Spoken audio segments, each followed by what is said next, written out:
the this will be for our purposes in terms of distributing to everybody who attended today, as well as those who registered and couldn't make it. So thank you for allowing us to go ahead with that recording. This is a webinar format, which means that the default settings are for the microphones to be on for only myself and Zach. However, we do have the Q&A feature that's going to be at the bottom of your all screen. So as you get questions, please feel free to drop them in, and we'll sort of drop in and out of the Q&A as it makes sense for the conversation we're having. And then we'll obviously be reserving time at the end to go through anything that we missed. So without further ado, I'll go ahead and get started. I hope that most of you all recognize either my name or my face, but by way of introduction, my name is Jen Drum. I'm the Landowner Success Manager here at NCX. We're joined today by Zach, who I'll hand it over to here shortly. But as we mentioned in our email communications, I think about 2 weeks ago, I'm sure you all are aware that we have recently unveiled some exciting new announcements in regards to what NCX is doing, the marketplace and the offerings that live within it. And we thought that this would be a great opportunity to get everybody together to sort of revisit in more detail and in a more sort of conversational setting exactly what those announcements entail. And kind of share with you more about the thinking and the reasoning behind this shift in what we want to offer our landowners. And then we will carve out some time to drop into the platform itself and really take you through kind of a day in the life flow through the marketplace. So we can kind of point out the things that we think will be of value to you all and really invite questions on the nitty-gritty things that we expect you all to have questions about. So I will stop jabbering for just 1 second because I already see a question come in here. Joseph, I will hold on your question for just a moment because I expect that once we drop into the sort of meat and bones of the marketplace, some of those questions or the answers to those questions will reveal themselves, but we'll keep them all here tabled on the right so we don't miss anything come the end of the conversation. So without further ado, Zach, I'll hand it over to you to kind of take us through this exciting new phase that we're in.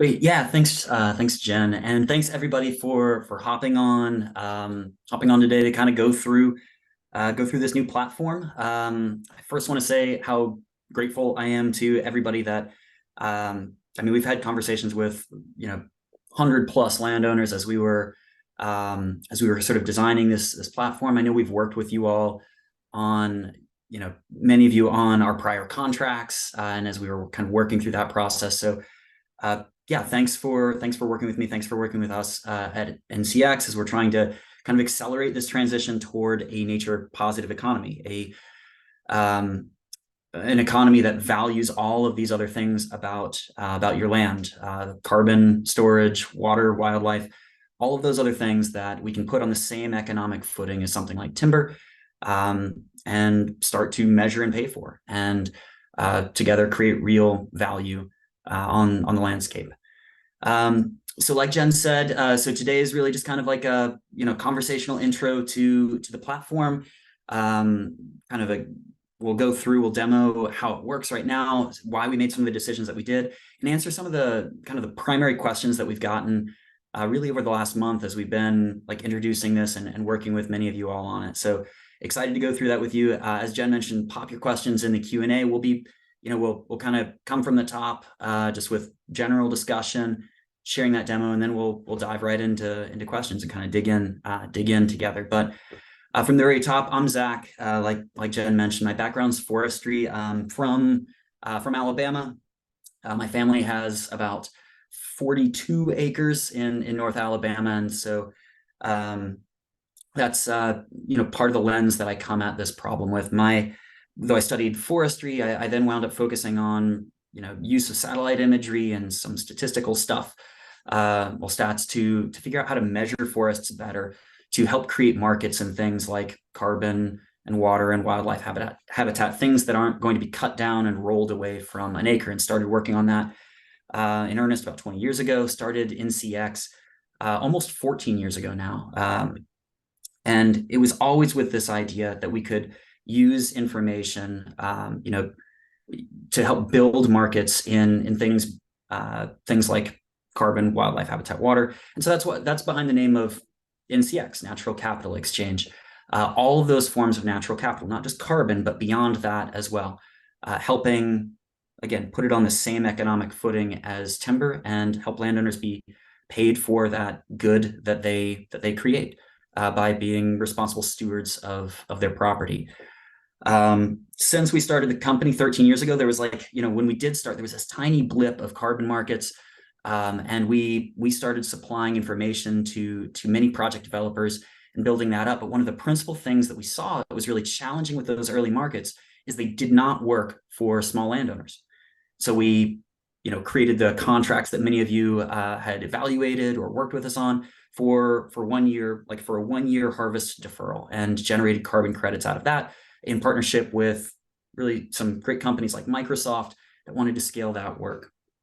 And in that same process, as we were working with lots of landowners, we got loads of questions about how these different programs, like either the program that we were creating and working on, or that other project developers were creating and working on, how they compared. Like, how does this work? How does that work? How would it work if we wanted to do a government conservation program? How would it work if I had an easement on my property? How would it work if, X, Y, and Z?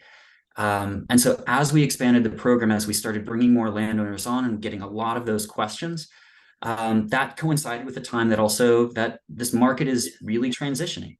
So from a buyer's perspective, they're trying to figure out also what these markets mean for them, whether they need to have lots of 1 year contracts or they need to be paying landowners for 5 or 10 or 20-year contracts for carbon storage, how that's going to affect things like wildlife habitat that they want to invest in and encourage as well.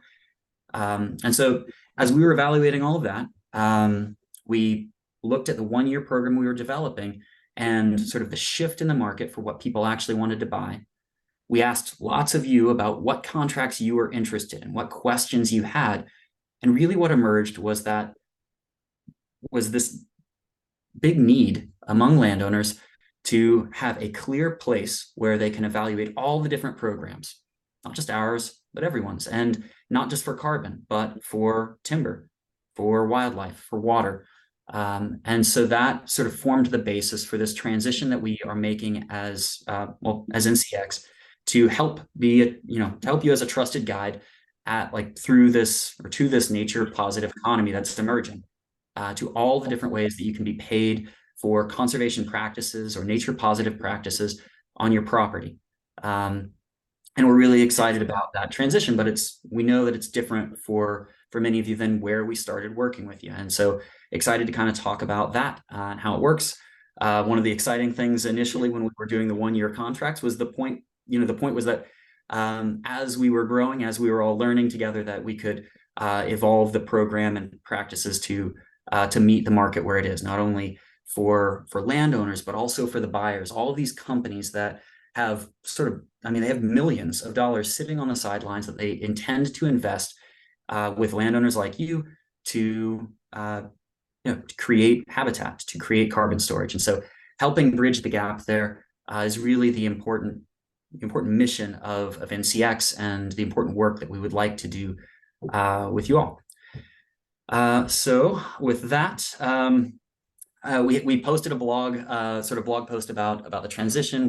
There was a little informative video, I hope, but really the coolest way to kind of explore and understand what it is that we'd like to work with you on is to open up and look at the platform itself and kind of talk through that. So maybe Jen, if we could, let's go ahead and pull that open. I will in just a sec, but we're already getting quite a bit of activity in Q&A regarding curiosities around harvest deferral.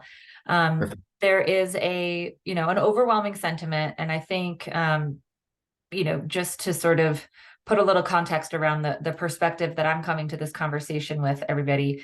I'm sort of essentially on the front lines of our landowner experience, and that means that I keep eyes on the ticket queue from a support standpoint, and I'm getting on the phone with folks whenever I get the chance, and I'm sensing, and it's proven here, that there is still a lot of lack of clarity around what what has changed, what has gone away, why did it go away, and what can we expect moving forward, specifically around the hot topic of harvest deferral.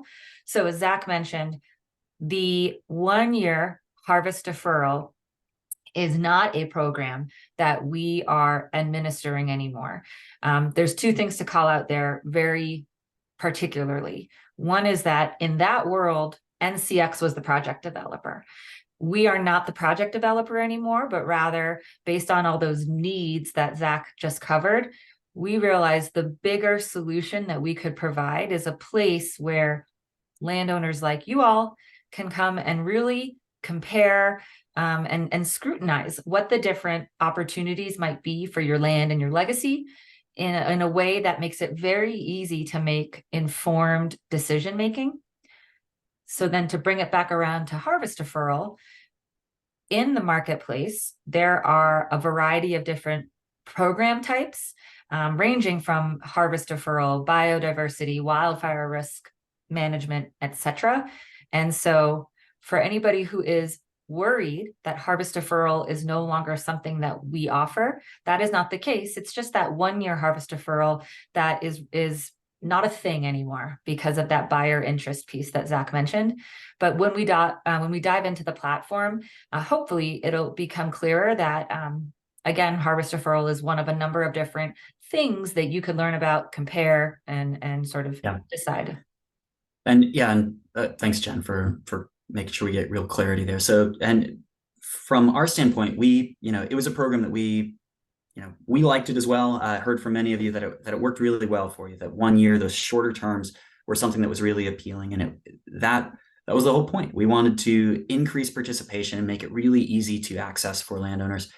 The reason for us, for like the primary reason for the transition, is that from the buyer standpoint, their interest and what they would prefer to invest in is longer term contracts, longer periods. And when we, though we could have created contracts like that ourselves, in the 1.5 2 years since we started in earnest kind of generating these carbon credits and these, like the carbon program we were working on, there's been just a dramatic explosion in the number of programs and projects available to landowners, some that are national, some that are regional, some that are really hyper local, that are kind of tailored for certain parts of the country. And so instead of there just being one option, like might have been, that was the case for many of you 2 years ago, there are now many, and that's the thing. So when you look for your property, it's comparing all of the options and trying to put them on a common frame of reference. How long are the contracts that are being offered? What are the payment terms? What exactly is it that you're selling? Like which rights will you be able to harvest or not? Will you own the timber rights at the conclusion of that period or not? And so that when we looked at it, it wasn't just the transition from 1 year to longer periods was driven by what buyer demand is, what those companies want to invest in. But from our perspective, the best thing that we could do instead of just simply offering another contract is to help you look at the entire landscape of contracts or like different programs that you could engage in. And so that's what we have here, and to help connect you to the one that's going to make the most sense for you and for your land, and to see which ones are stackable, which ones are not.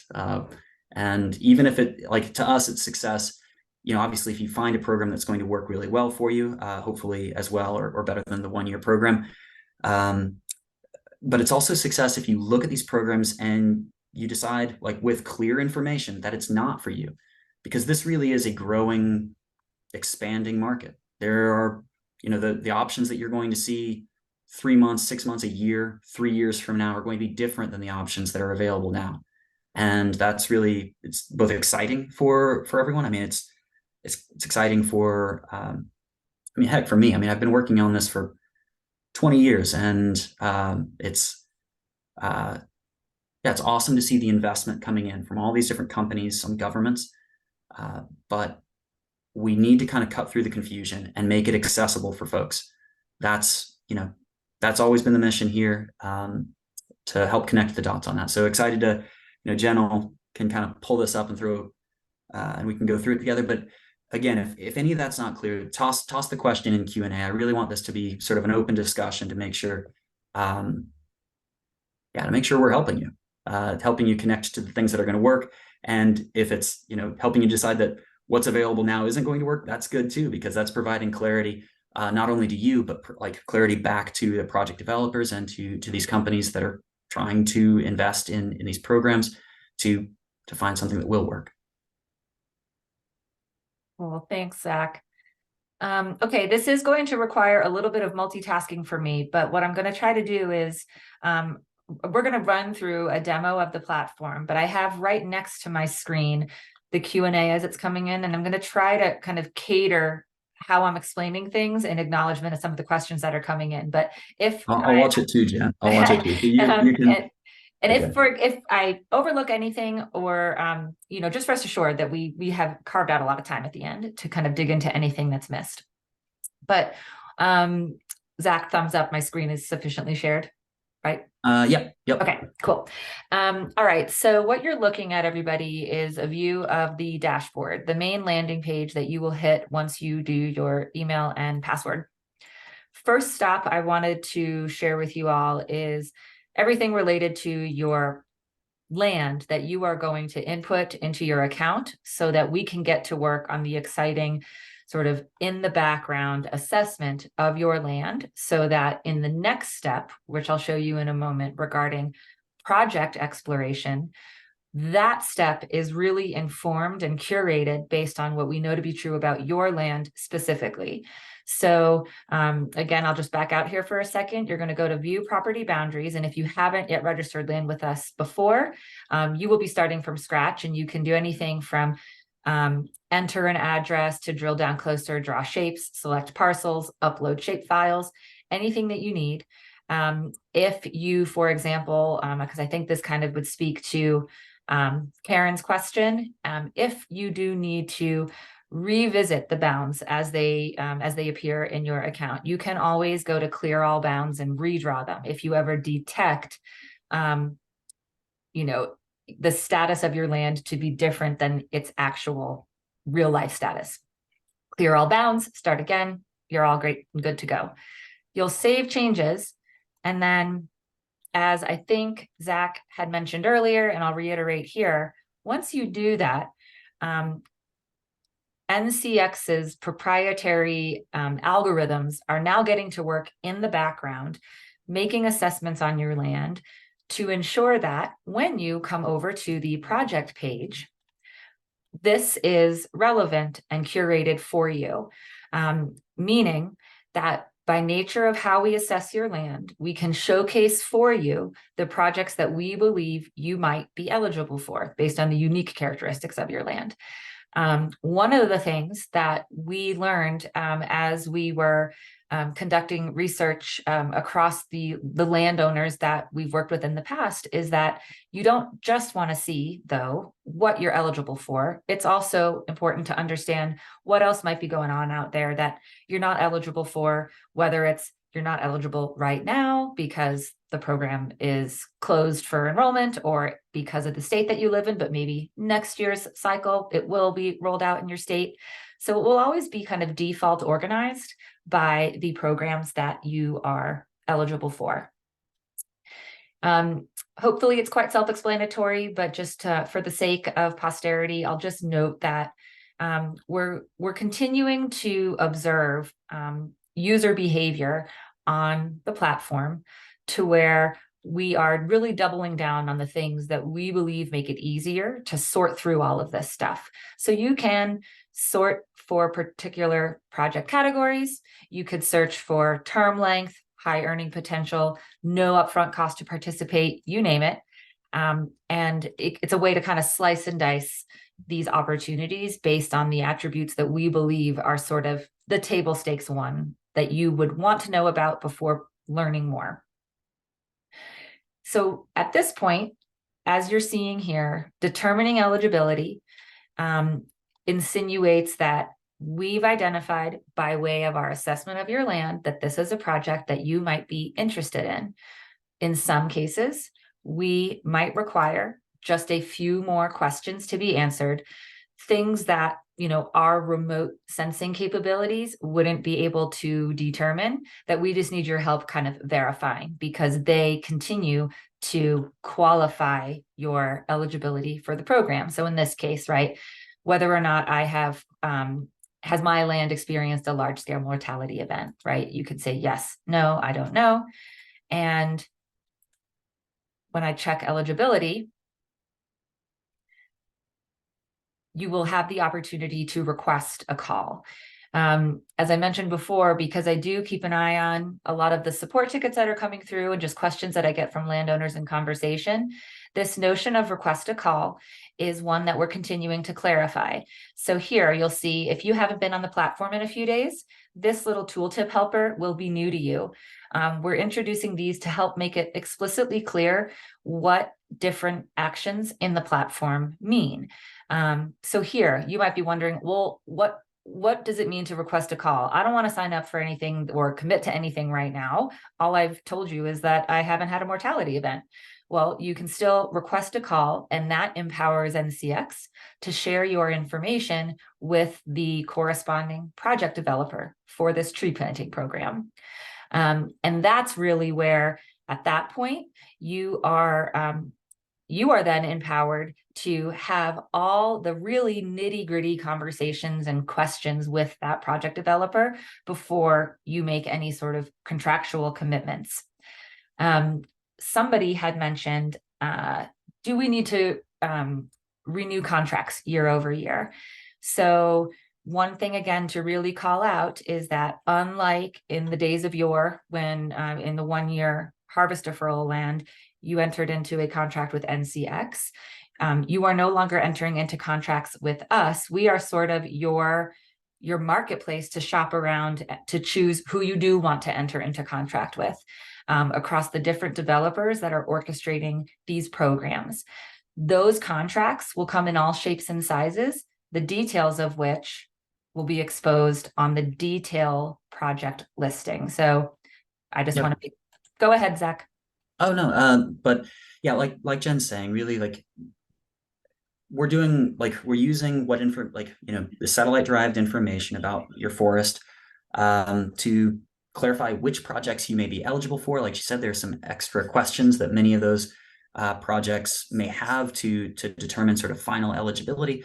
And then within those pages, it's just details about the potential projects put in a really common format. So it's easy for you to compare between them. And when you say you're interested, all that's doing is like putting you in contact with the project developer so you can ask any additional questions that you have. Ideally, our expectation is to continue to improve sort of the depth of information that we're able to provide to answer those questions before, perhaps before you even have to have a call with the project developer. But that's, as Jen's saying, there's no commitment to that. It's just putting you in touch to discover if that's really what you'd like to do. Yeah, great clarity. Thanks, Zach. So I guess one thing that I would want to call out when we're on, what you see here is a project detail page. And every project detail page is specifically formatted to allow for easy comparison. So the details of all of our projects are organized in a way that you can really kind of compare side by side how they stack up against each other when it comes to the term length. What kind of commitment are they asking you to make? Where should you expect to take on any upfront costs? What states is it eligible in? Somebody had mentioned in the Q&A, what kinds of acre requirements are there? Well, here is where you'd very easily be able to understand if you'd be able to meet the minimum. So, I picture a world where I might ultimately end up opening 3 different project pages and sort of looking at them side by side and really understanding what, how do they compare to each other when it comes to my land management guidelines while I'm in contract? What am I able to do when it comes to thinning in the meantime, if it's a harvest deferral program, for example? So our hope is that we can anticipate the questions you might have and convey the details of the program in a way that answers those questions for you to at least get you to the point where you say, yeah, I would love to talk to that project developer, put me in touch. So that's the goal of the pages themselves. Wherever possible, and I know that a question had just come in about this, we have a broad range of programs from an enrollment standpoint, meaning some of our project developers have an acute deadline that they are running up against that they want to meet landowners to talk about. Well, that will have an explicit deadline date that we will always make clear to you on this page, but other programs might be coming soon status, which means perhaps this organization is waiting until they get to a critical mass of acres represented by landowners who have said, I'm interested. And then they will kind of close off the program because they have enough acres to move forward. So again, kind of hoping that these snippets that I'm hovering over on the right-hand side of the project details really help you to quickly understand, what are we talking about? How quickly do I have to move? What's the deal, basically? I'm going to pause for just 1 second, to see if Zack has any interjections he wants to make. And then I'm just going to lay eyes on Q&A and see if any of them make sense to answer live while I'm on this page. Yeah, go ahead and scan through there. And I've been doing the same. So right. So one of the things that you're also going to start to see on the platform is really just more information about how these different categories of programs and projects are developing. I think, Brad, you have what is the shortest carbon credit deferral program currently available to landowners? There are programs coming together right now that, where contracts are likely to be signed this year for something on the order of 20 years. The expectation is that, and that's for forest harvest deferral. There are 10-year and 5-year programs for pasture. And I think I saw a question earlier on here that mentioned pasture land. And one of the interesting things, while we started with forests, my background's forestry, what's true of many of the landowners on our platform is that many landowners have a combination of forest and ag land, or ag land, pasture, and forest. And so with that mosaic type ownership, there are lots of different programs that you could consider, some of them long and some of them short. As like Brad, if you look today and none of those programs really align with what you want. I think I saw somebody mention, they were looking at one of the programs that was 42-year. It's a 42-year long contract, and that may not be what you want. As all of these programs are springing up, and on our end, we're hearing about new programs, weekly, certainly monthly, that are either now going to be available or plan to be available next year. So our objective is to put all of those together for you and provide content to help clarify why all these differences are showing up, and how to compare not just the time period on the contract, but I see this from one of the questions. Could you give us? They're asking for what the dollar per acre payment might be for some of these projects. And so that's earlier today I was working on our tool for return on investment, like ROI. What is this project going to pay out, and how does it compare to something like timber? Because in many cases, because you're deferring harvest to sequester additional carbon, how should you compare that to the return on just managing for timber? What are the dollars and cents? And that's precisely what we'd like to help make available to you. I saw a question here, Monique, about what information. So right now, you'll notice, you'll probably notice we're not showing you, it's not a map, it's not a readout of all of the data that we have and that we're using to qualify or disqualify for some of these programs. We do anticipate showing that information, and especially showing where on your property certain areas may qualify for certain programs or not for others. But to do that, just like you say, Monique, we're really going to have to be thoughtful about how that information is presented, and that we're providing information to people who can use it best, and not to just open it up more broadly. So that's forthcoming, probably early 2024 before we have maps up. So let's Yeah, see, trying to kind of gather some themes that we can kind of address in mass. Um, so I'm just going to kind of go through some of these ad hoc. And they're all, first of all, thank you guys so much for being so engaged and giving us such great questions.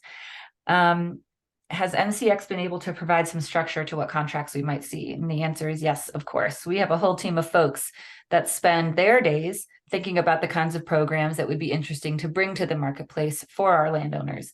And they're talking every day to those project developers, and they are working with them on, arriving at what will ultimately become the contract that you would enter into. So sort of advocating on your behalf in anticipation of the questions that we would expect you to have, so that by the time you get to that project developer conversation, we've been as transparent as possible regarding what you can expect, so that those conversations can really be reserved for the things that are of personal importance to you, your land, your legacy, all of that good stuff. that's right. So Michael, will we be reviewing contracts? So in the content that we're going to be providing and sort of the framework for comparison, we are likely to do some contract review and comparison to a base sort of a base contract, just to show you how it differs. One may differ from another. And even if, Jen, if you scroll down on the screen that you're on right now and show the more details. So each of these sections is meant to kind of clarify attributes about those contracts that we found common between different carbon programs. I see somebody asked how Forest Carbon Works compares to, the prior, the program we used to offer for the 1-year deferral. And so there are aspects to that which are, just the duration, obviously, but also the way that payment was rendered. I saw somebody ask about payment. Yes, paying out on all contracts that were successfully completed.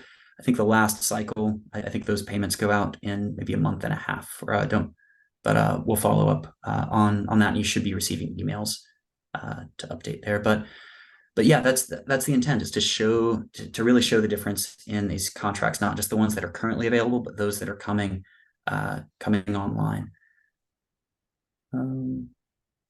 So I wanted to, I see an opportunity to sort of address a couple questions that have come in regards to sort of first and foremost, NCX's role moving away from the project developer in the land of 1-year harvest deferral and being more, we are the marketplace and the guide to help you navigate that marketplace now.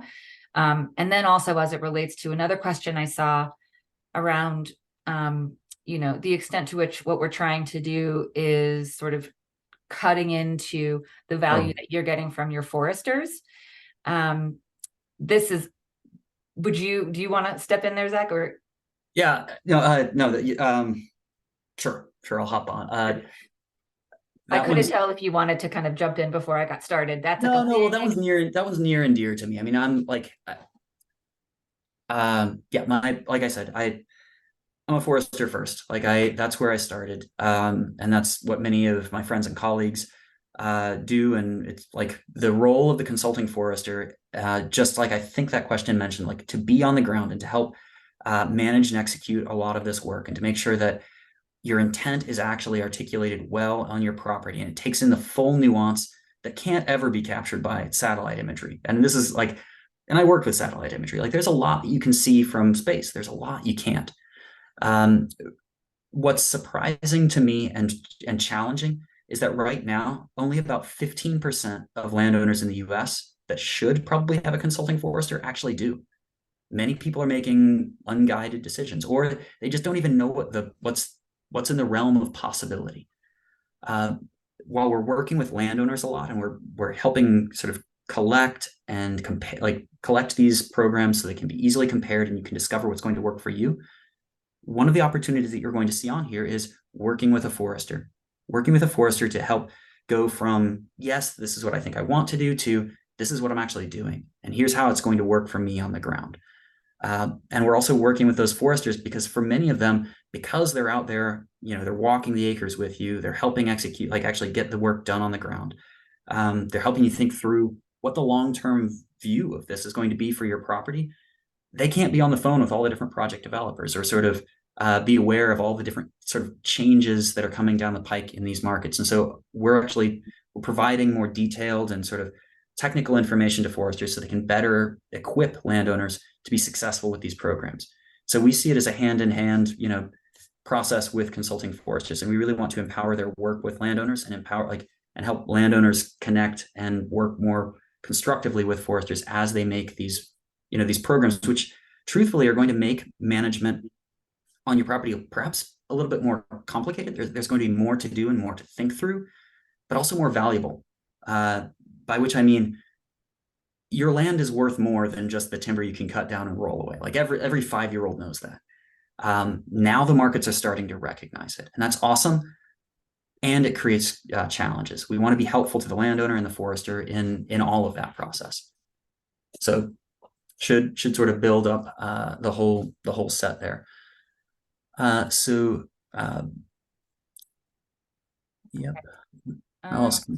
Let's see. We've had some patient landowners who asked early on about our government programs.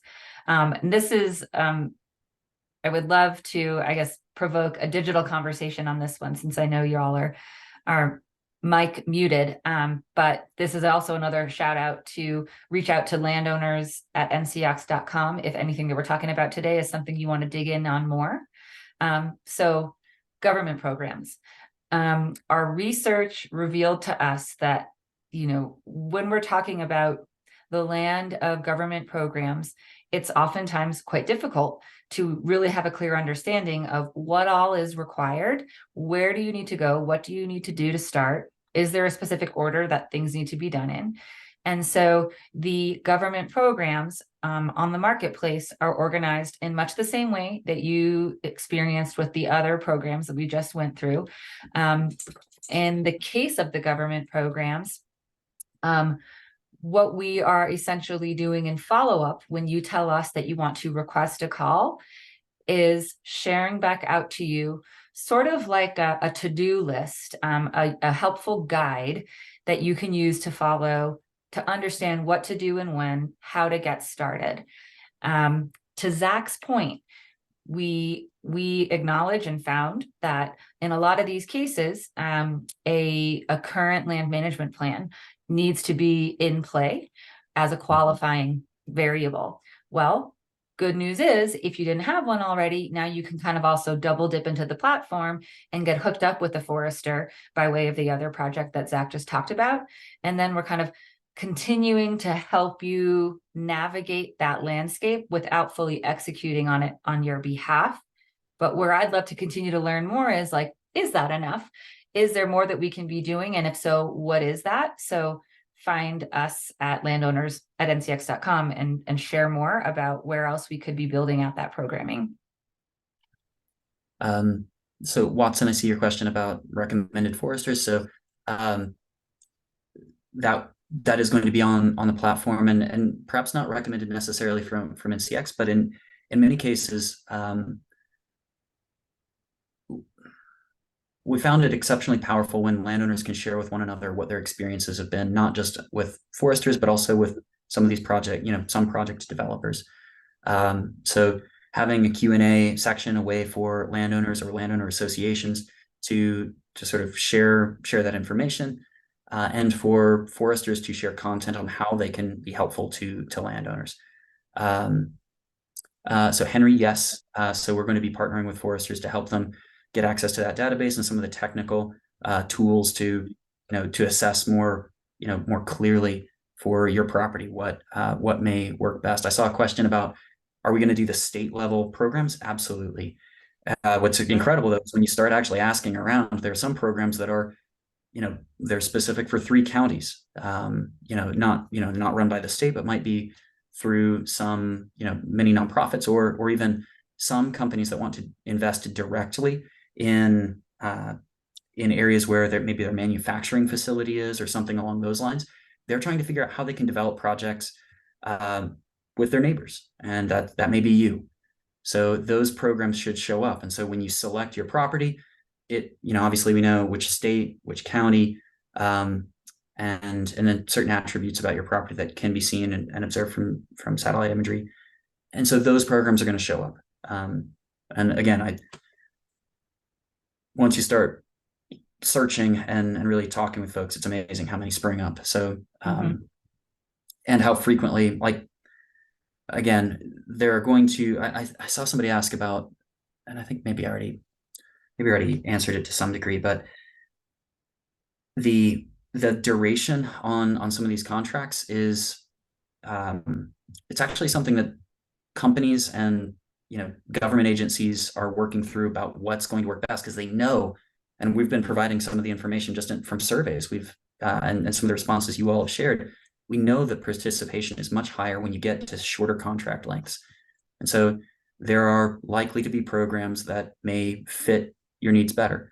I doubt it's going to be 1 year in the coming, in the near future, but might be closer to something like 10 or 5. And we're going to be sharing content about that and sort of who's making those decisions and what timeline you can expect to get more information about how that's going to come together. I would say on the heels of that, Zach, because I'm seeing some questions that have a little bit of a trend related to like,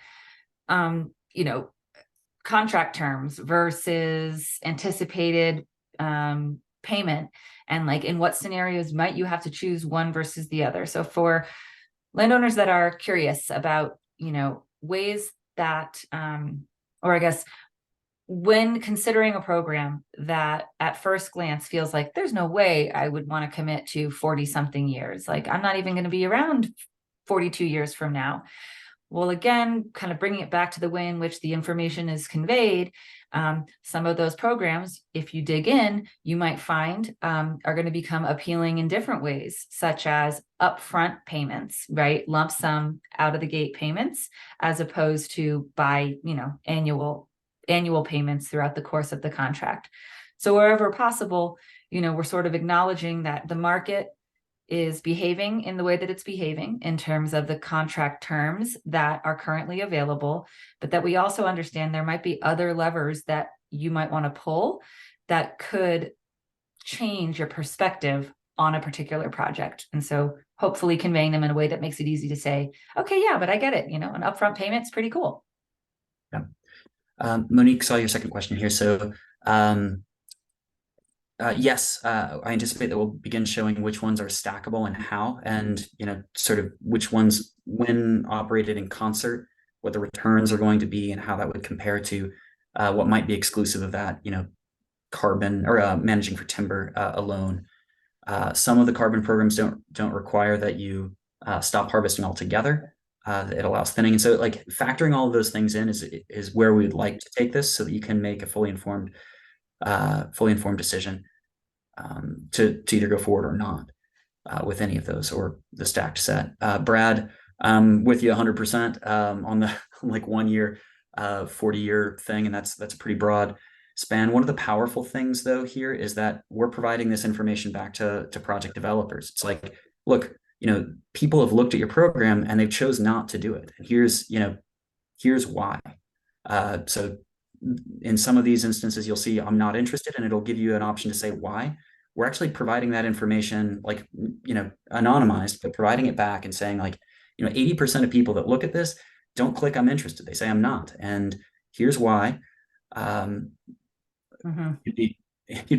the federal government through the Inflation Reduction Act is going to be investing a lot in communities with landowners like you all here over the next 3 to 5 years. And they've asked for this information from us to, from you all, because they want to know what's going to work. It's important, I guess, is what I'm saying, is like to provide feedback, because people are listening and they want to arrive at programs that are going to work. Been a bunch of questions that all hover around the same topic of kind of business model. I think landowners are noticing that it is totally free to sign up for and access this marketplace. So then that begs the question, well, then what's happening? Yeah, what are we doing? Yeah, if we're not selling carbon credits, for sure.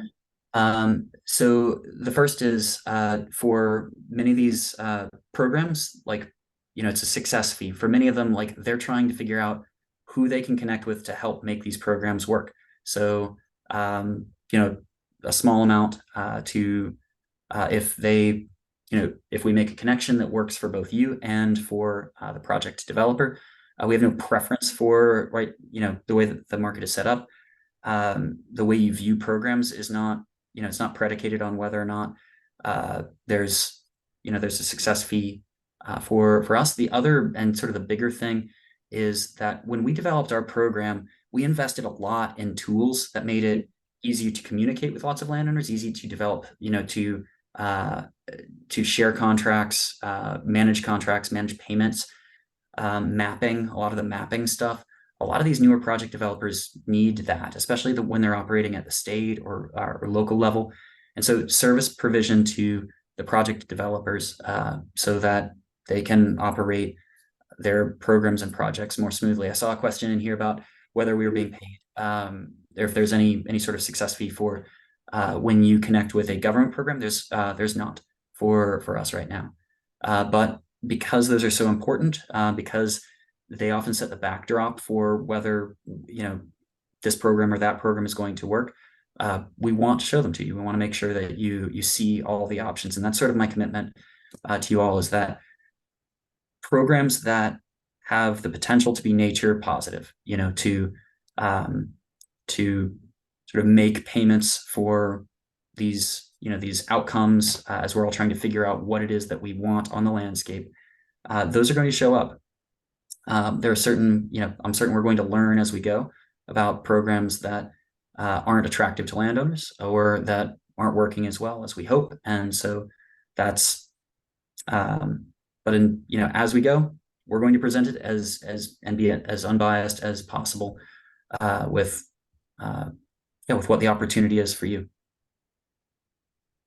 Yeah, Brad, I like your continued commentary down there in the chat. I think the goal is that everything that we're doing ultimately will create a sea change because of the way in which we can share back out on the buyer side, the learnings from the seller side that really should inform program and project development. And that's why I think the work that we're doing is so cool and critical, because eventually, with enough transparency from the seller side to the buyer side, we can really, hopefully, impact changes in decision making that make those 1-year credits, for example. Yeah. Phil, this is a cool question. So give an example of a stackable contract. It's kind of a funny word. An example may be that there are payments for certain people in certain places to plant longleaf pine in the South. That may be commensurate with afforestation of planting new forests, which what had otherwise been agricultural or pasture on some sandy soils. There may also be payments for the development of habitat for gopher tortoises, which overlaps, it stacks with longleaf pine. There are other ones that go in there. That's a favorite one of mine. Longleaf pine is one of my favorite forest systems. But and so I was excited to see that. But some of these, sometimes the carbon programs themselves only account for the above ground carbon. And so the soil carbon might be a different program. So accumulation of soil carbon, it might be that on the same acre, there are rights to the like above ground carbon and rights sold to the below ground carbon. The biggest thing that's coming down the pike right now is that lots of companies want to invest in biodiversity. They don't really know how they're going to do it yet, how that's going, like what it's actually going to look like. And so there are a lot of different programs, kind of competing ways of accounting for that are coming to fruition, likely to result in payments over the next year or two. And so some carbon programs, there's going to be someone that's going to pay you for the carbon that a project creates. And there may be a trade-off to where there might be a less dense forest that creates more habitat for we'll just call biodiversity, where there's an additional payment for that. And so in concert, the sum of those two payments is better than if you just went full carbon alone. And so really what all of this boils down to is managing those trade-offs and which rights you're selling with which contract, and where the returns are. And so because it's a fast moving, the markets are fast moving, carbon, and now biodiversity, it's going to be important to kind of keep abreast of what exists now that you can, get involved in, and then what may come to pass, and just to sort of see what's going to work best for you. Okay. It's like you guys.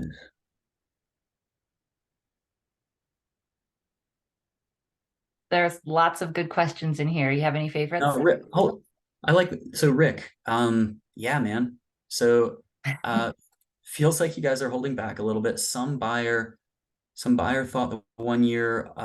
So yeah. So when we first developed the 1 year program, Hold on one it was sec, something Zach. really, yep, I just want to make sure I'm going to read the question just so that everybody kind of yep. is clear on what we're talking about.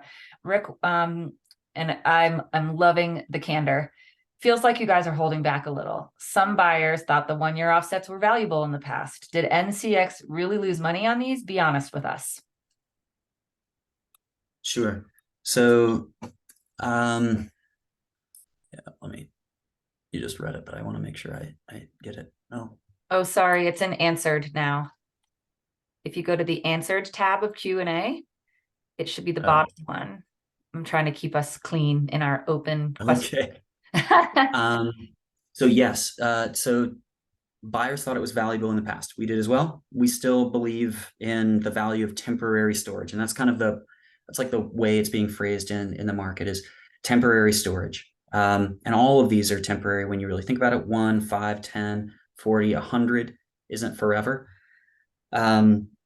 So when we took this through certification, it got hung up in the environmental community, in the climate community. There was a debate about whether 1 year, if you could stack lots of those, which is what we did. So it was like 35 tons for 1 year. If that was equivalent in benefit to 1 ton held for 100 years, which would look like a 100-year contract for a landowner.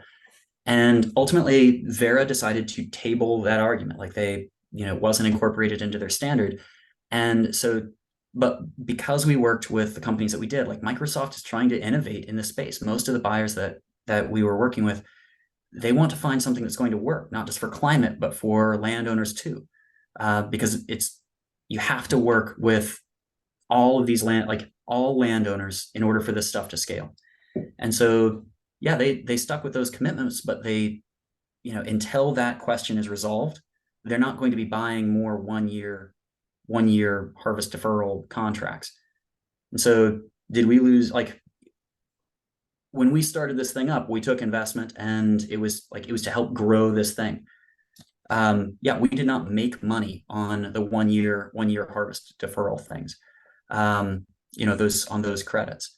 And that's the truth of it. And still, there are some people that would purchase those because they see value in them as well, but not enough at large enough scale right now to justify running another cycle, because part of what made that work was the scale that we were operating at. So it's not that I'm not trying to hold back on that. It's that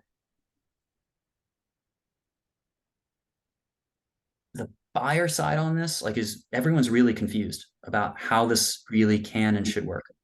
Really confused. If you look at the news for carbon credits, it's a big debate right now. And so it's not just confusion on the landowner side, it's confusion on the buyer side for these credits. And so this is us helping ideally set you all up for success to understand where the opportunity sits and how that can work. But for us, yeah, we couldn't. It's not that I don't want to offer the 1 year contracts. I think they would work well for landowners, but we need to get clarity on the buyer side about whether that's investable for them and if it'll be recognized by the broader market as creating good. I hope that's clear. It's not that I'm trying to hold back. It's that it's a really complicated thing. All right. I'm just going to do a quick kind of hit list here, because I know that there have been some questions hanging in the balance since earlier in the session.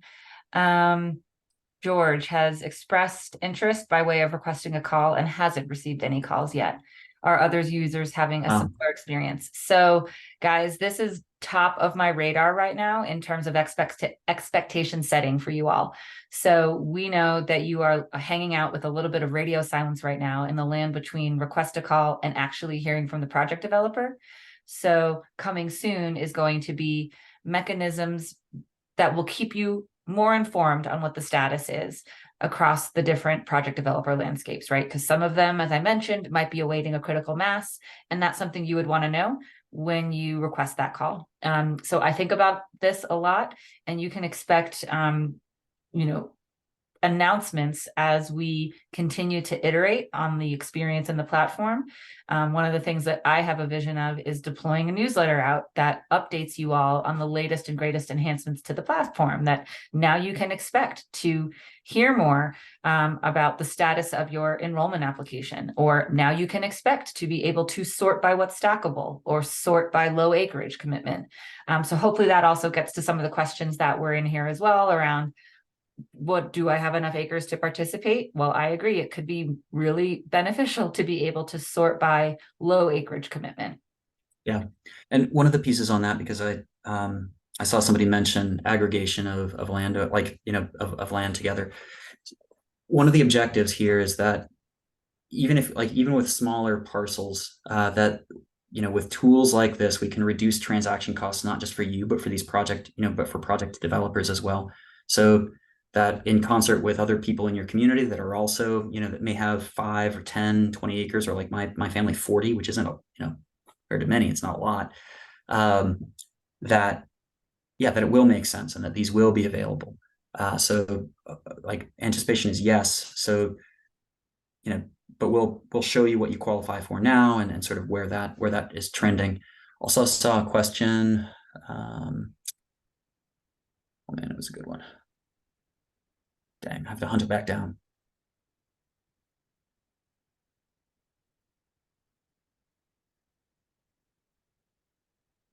Let's see.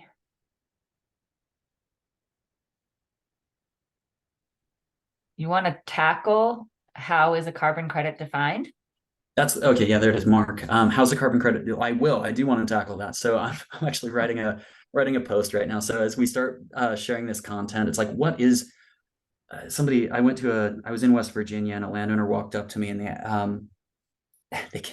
they're like, what is a carbon, and how do I grow one? Like they just, they squared up on me, and they're like, what is this thing? And it's actually a really fair question. Like, what is this? And it's something that is actively being answered in the market now. So I'm gonna write that up, and hold me accountable. If it's not clear, then comment, shoot me an email, shoot us an email, and because I want to make this as clear as possible. And it's not right now. I get that. But there are opportunities, and this is where the market is going. There's, I think I mentioned it before, but if you follow the news, sort of news cycles on carbon, you'll see two kinds of articles. One where it's companies that have made massive commitments, $100 million, $1 billion to invest in tree planting, or forest conservation for the purpose of carbon sequestration. And then you'll see articles that say, here's a forest carbon program that didn't create the benefit that was hoped. And so many of those companies, while they've made all these big commitments, they also don't know how they're going to invest what they've committed to. And so that's sort of the tension right now, because they don't know what they're not sure what is going to define a carbon credit that everyone agrees to. So that's why all the difference right now in how these programs look. But even with that, there are opportunities that perhaps can and should be actionable for you. Michael has a really great question. With the market so fluid right now, would it make sense to hold off and see where the markets go? That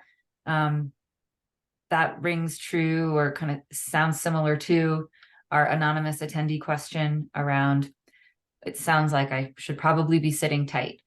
What do you think, Zach? So what I think is true for many landowners is that you're going to be looking at these opportunities, not just in what how many dollars and cents they offer, but in how they align with why you own the land in the first place, how it meets your values. And there are likely to be programs that fit what you want to do with the land. And that, there are attributes about carbon that make sort of even that decision kind of challenging. But the short answer is many of these programs aren't going to work for everyone. And I can tell you to, like, from the survey results that we have, most people don't want to sign a contract longer than 20 years. They just don't. But some of them are going to work for folks. And I don't think it's that it's sit tight. It's that look for the program that meets you where you're at with what you want to do. And, to someone's prior point, talk through that with your consulting forester about what it is, at what point you would pull the trigger on something that, that meets your needs. And one of the articles that I will be writing and sharing with you all, and hopefully and let me know if like these conversational, approaches are better, or you prefer reading or something. But it's I'm going to cover kind of what sort of risks there are associated with these programs. Some of them, the way that the payment schemes, like payment plans are set up, are riskier or less risky. Some of the contracts may lock you into something. I saw somebody mention long-term water contracts, and that one of the first, well, boy, there are like 18 rabbit trails I could go down here, but the point is, it is not wholesale sit tight. There are lots of great opportunities that are going to be right for the right landowner and the right land. And for some landowners, you're going to look, and you won't find what you want, but your feedback and your engagement is going to help craft what this market becomes. I saw a great question, like, so Kathy, how do you define the nature positive economy? That So that one's coming what is October? That one's coming early November. It's yeah.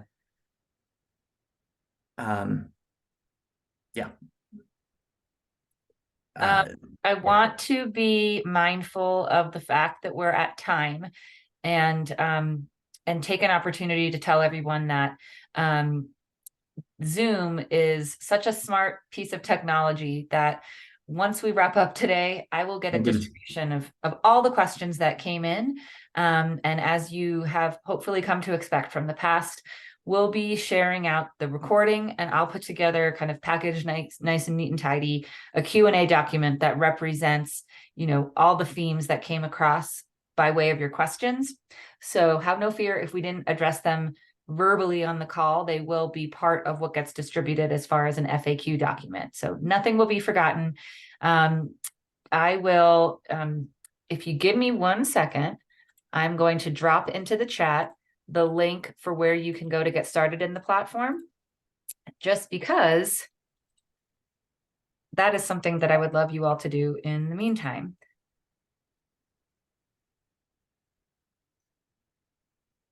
Well, great. And just to be respectful of everyone's time who did log on, thank you. Thanks for hopping on. Thanks for all the questions. And yeah, thanks for working with us. So my ask is that if, any feedback, any questions, that you send those our way. We want to help with your process here. So hopefully I'll see you around, and we'll kind of conclude the major part here. And like Jen said, we have all the questions logged, and we'll put them in an FAQ or reach out directly and respond. So thank you all. Shameless plug. If you've talked to me already, you have my email address. It's just jen.drum@NCX. You could also always just email landowners@ncx.com, because spoiler alert, that goes to me too. So I'm here for you guys, and we want to make sure that as we continue to brainstorm on ways to keep making the platform better, that those brainstorms are informed by your opinion. Great. Thanks, everybody. Thanks, everybody.